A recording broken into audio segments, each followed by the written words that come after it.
Praise the Lord and good morning to all of you. It's a great joy to come back to study the Word of God.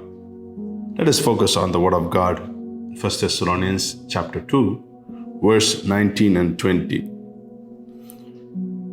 For what is our hope, our joy, or the crown in which we will glory in the presence of our Lord Jesus when He comes? Is it not you? Indeed, you are our glory and joy. In these verses, what Paul is saying is of a double desire. I want to be present with you on earth, and I want to be proud of you in heaven. See, there is one reunion of Christians which Satan can never stop. Because we saw yesterday how Apostle Paul said that he wanted to come to meet the believers in Thessalonica, but Satan put a roadblock. Satan stopped him from coming. But the reunion, the meeting that we have in heaven with Jesus, Satan can never stop that meeting. He may stop Christians meeting on earth, but he cannot stop Christians meeting in heaven. So Paul is saying, even if Satan kept me away from you for the rest of my life, I will still meet you in heaven. So that is the hope in which Paul was living, and that is the hope in which Paul was writing. Now, Paul goes on to say to the church in Thessalonica, you are our hope. You are our joy. You are our crown. The crown that Paul is talking about here is a crown of victory that they give to somebody who wins a race. Now, Paul says, when I meet Jesus, I will say these people are my crown. They are my crowning achievement, the reward of my labor serving you on this earth. Now, when we see these kind of questions, we come to a place to ask ourselves, what will be our glory when we meet Jesus in heaven? There are many things in which people are putting their hope now on earth. But when they meet Jesus, it will not be their hope. There are many things people glory in now on earth, which they will not glory on that day. Our qualification will not be our glory.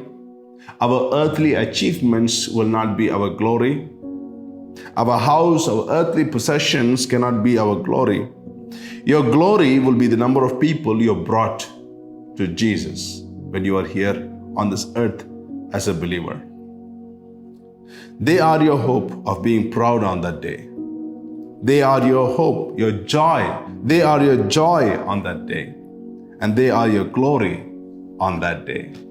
So with this, Paul, a second chapter is ending. Of course, Paul did not classify it into chapters and verses, but for our reference, we come to the end of chapter 2, which stops at a very important part to help us to realize and understand a big question.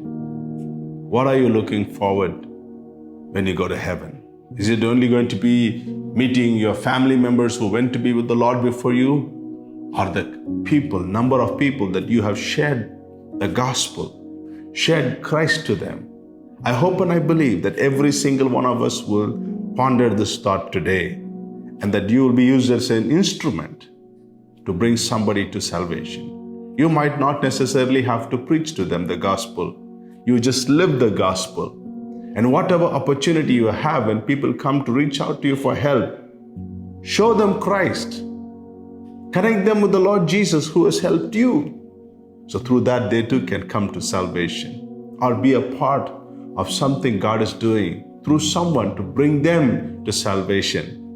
Then even your part will count as well, my dear brothers and sisters. Let us pray this morning that God will give us His hope as we continue this day. Heavenly Father, we thank you for this day, for the life that you have given to us. Every single day is a present from you. And it is a joy to see every morning that is so beautiful. We thank you for your life. Thank you for the great and amazing things that you've surrounded us with. More than anything else, thank you for the people that we are living around. And we pray this morning, Lord, that when we meet you in heaven, Jesus, that we will meet these people who have come to salvation through our faith in Jesus, and because of our life and because of our testimony and because of us sharing the gospel of the Lord Jesus Christ to them. Like Paul, we too can say that the people that we are able to lead to the Lord Jesus Christ will be our crowning glory on the day when we meet you, Jesus. I pray that this hope that we will have in our life. And this morning, I want to pray for anybody who's celebrating their birthdays. I pray for your faithfulness and favor to rest upon their lives. Protect them. Thank you for this day. Lead us, guide us, and provide us and protect us, Lord. We ask all this in Jesus' name. And all God's people said, amen and amen. God bless you. Have a wonderful day. May the presence of the Lord be with you all. See you tomorrow.